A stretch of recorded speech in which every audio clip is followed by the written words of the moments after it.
हरिविठ्ठल माऊली. तर आज आपण जगद्गुरु संत तुकोबाराय यांचा चमत्कार या विषयावरती एक अभंग पाहणार आहोत. जगद्गुरु संत तुकाराम महाराज यांनी शुभ आणि अशुभ यांच्या संदर्भात आपल्याला एक अतिशय आश्वासक संदेश दिला आहे. एवढ्या महान संतांनी दिलेला हा संदेश आपण ध्यानात घेतला नाही तर आपल्यासारखे करंटे आपणच असं म्हणावं लागेल.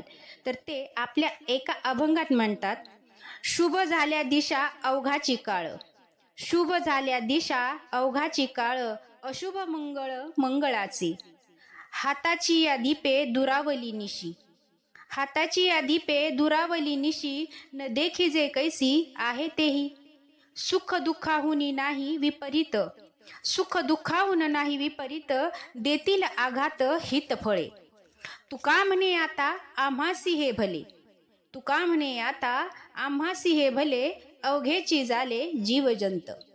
या अभंगाचा अर्थ असा, या अभंगात सर्व दिशा आणि काळ शुभ झाले एवढेच सांगून ते थांबत नाहीत. सर्वसामान्य माणसं ज्यांना अशुभ म्हणतात त्या गोष्टी आमच्या दृष्टीनं मंगलातीत मंगल, शुभातील शुभ म्हणजे सर्वात शुभ झाले आहेत असं म्हणतात.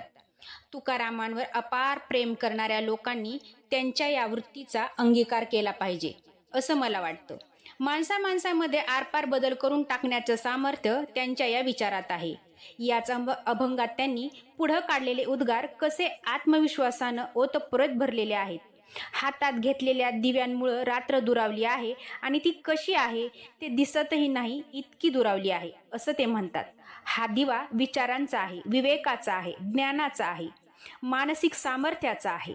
अज्ञानाची आणि दुबळेपणाची रात्र कुठल्या कुठे पळून गेली आहे. ते केवळ एक आत्मनिष्ठ अनुभव म्हणून हे सांगत आहेत असं नाही. आपल्या तमाम भावंडांनी हा विचार पचवावा, हे सामर्थ्य प्राप्त करावं अशीच त्यांची भावना आहे. असं सामर्थ्य प्राप्त झालं की अशुभाचंही शुभात रूपांतर होतं.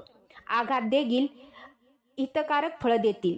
याचा अर्थ संकट नुसती दूर होतील वा नष्ट होतील असं नाही, तर संकटांचंच हितकारक कल्याणकारक गोष्टीमध्ये रूपांतर होईल. स्वतःचं आंतरिक विश्व बदललं की बाहेरचं अवघं विश्वही बदलेल.